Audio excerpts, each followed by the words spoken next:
Okay, wood stove, quit fucking around. Come on. Kickstart it. Come on. You're supposed to light these things or something?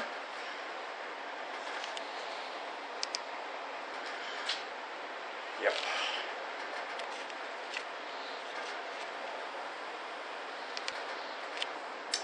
I'm not wanting to, but I'm thinking I might have to take this thing completely apart.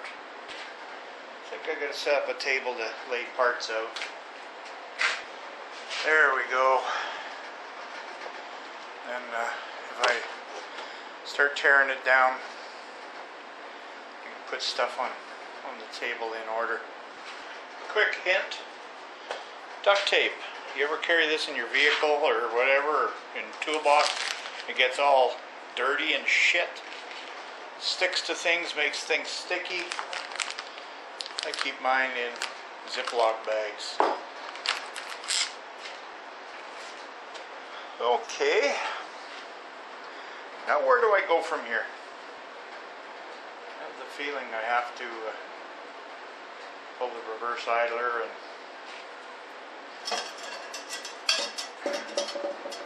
start pulling the transmission apart.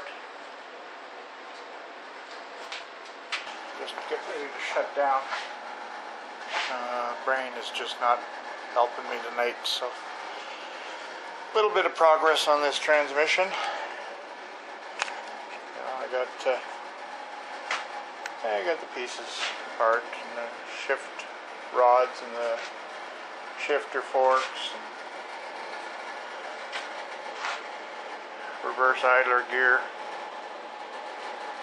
These are off the back of the counter shaft.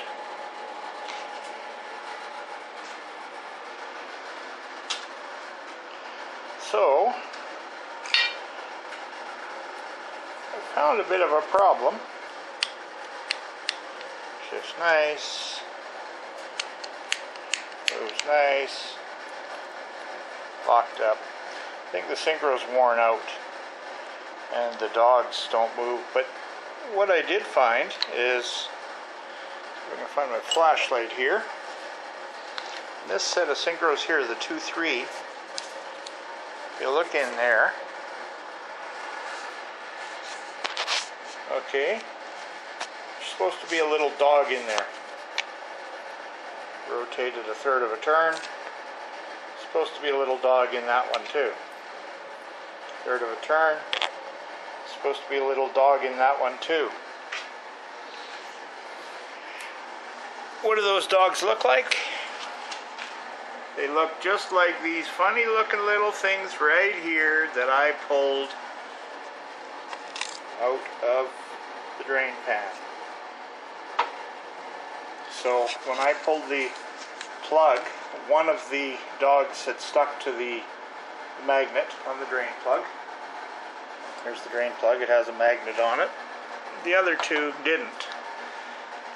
But in the course of draining, so I'm just shutting down, and just to the point I got to take the counter shaft off, which is the upper one here. Got to take that off and then pull this apart to get at the synchros. It might be a case where we can get a used transmission cheaper than it's going to be to get parts. Wouldn't surprise me at all if Nissan kept the parts the same all this time. I have a little chat while I'm winding down. Fire's going down about an hour and a half ago, and it's still about 58 degrees in here. Now, I was thinking it was the roll pins, but it wasn't. So the guy who owned the car, Dave, he was right. It was synchros. They're just worn right out. So I'll have to tear it apart the rest of the way tomorrow and see if I can get parts. Kind of frustrating. Having trouble getting everything torn down.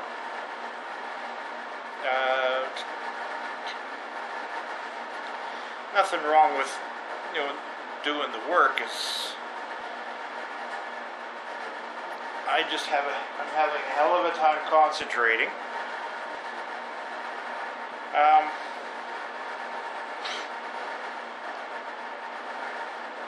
these have wear on them. Even though I didn't know what I was doing, taking some of this apart after supper.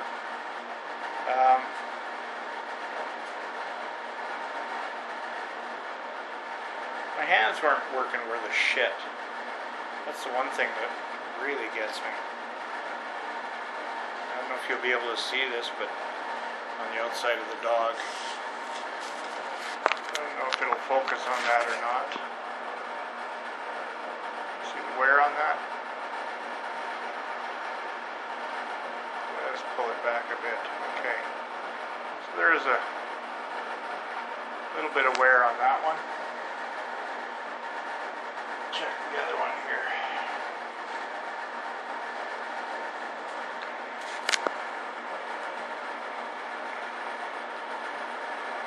A little bit of wear on that one. These shouldn't fall out though. And there's wear on that one. So, years of hard driving taking its toll, but that's kind of running out of steam. Didn't sleep well last night, so I've been really trying hard not to do my naps today. I usually have 2, sometimes 3. 3 when my fatigue gets worse. And working on this transmission as much as I could. I've been sitting on a chair doing it, except the vise is just a little bit higher than I would like. But worked out. Oh man. Starting to wonder why I decided to do this. I got enough of my own to do, but it's kind of the way I am. The jump car, based on the track size at Gimli, 1.4 or so miles, I think they want to have about 50 cars. The most I've been on that track with is 15, 16, which is a nice size field, but for spectators, they get stretched out. So 50 cars will be fun. The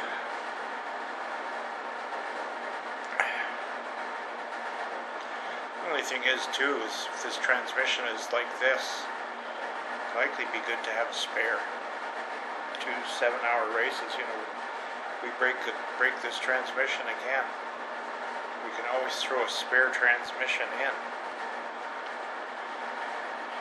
So, but I'm leaving that to Scott. He's the one that's more gung-ho on this. I am too. I miss racing a lot.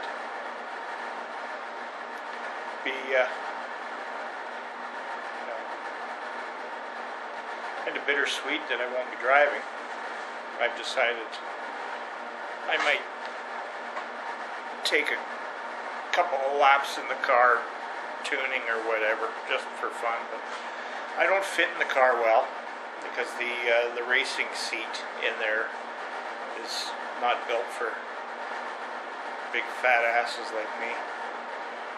And I'm 30 pounds heavier than when I last drove the car, and I didn't quite fit. I kind of had to jam in, and then I ended up pinching a nerve in my butt. It was uncomfortable. So, kind of mixed feelings about going and helping them with it. With this jump car and that, I don't have anything to gain by running it.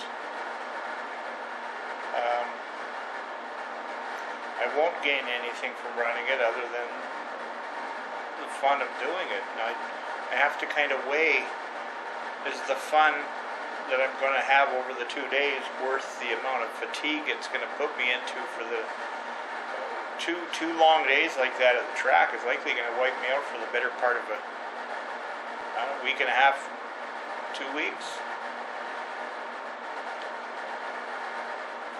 I'm already second guessing myself on it.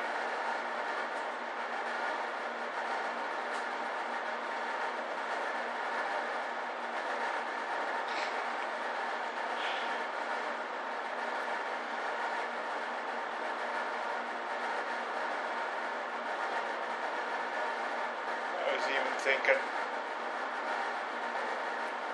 get the transmission back together and tell them, you know what, I can't do this.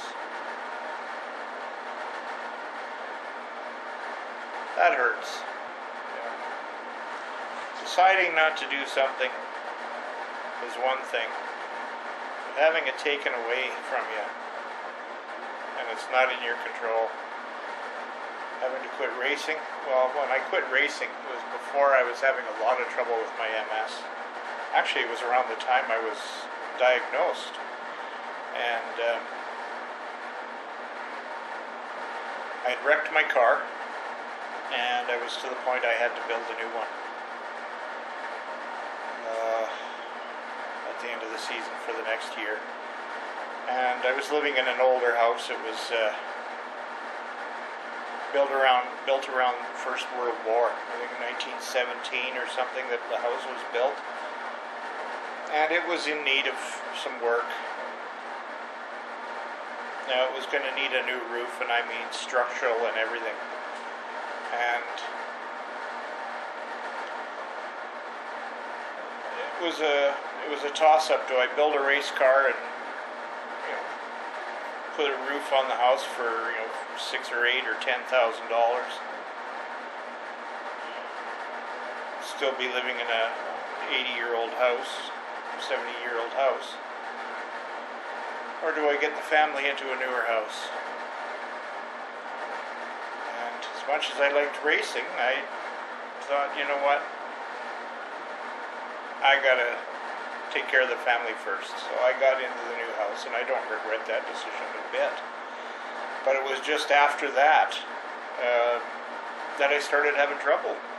Just after we moved into the house, we moved into the house in March, and that's summer. By June, July, I started having symptoms. It's just unfortunate that when I was racing, I could race with the other guys on a much lower budget, and I could beat them, and it was fun. And a couple of the guys, if they lost consistently, they'd throw money in the car and make it go faster. And I would take my used parts and refurbish everything and rebuild the engines myself and balance and blueprint everything. And instead of $3,000 and $4,000 on an engine, I was spending $400 or $500 by the time I paid parts and machining. So when I was racing and doing fairly well, couldn't really afford to do it. And then a few years later, when I finally got into the management and was making good money, I could afford to go racing, didn't have the health to do it.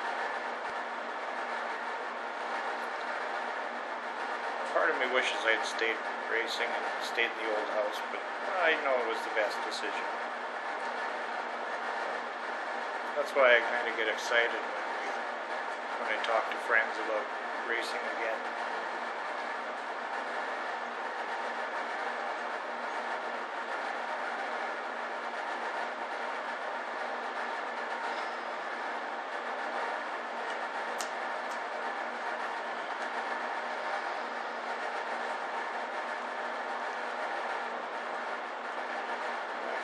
Shut the fan off.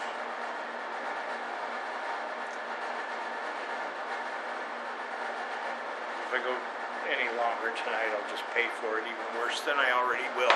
So, I'm gonna call her quits for the night. Catch you later. Have a good one.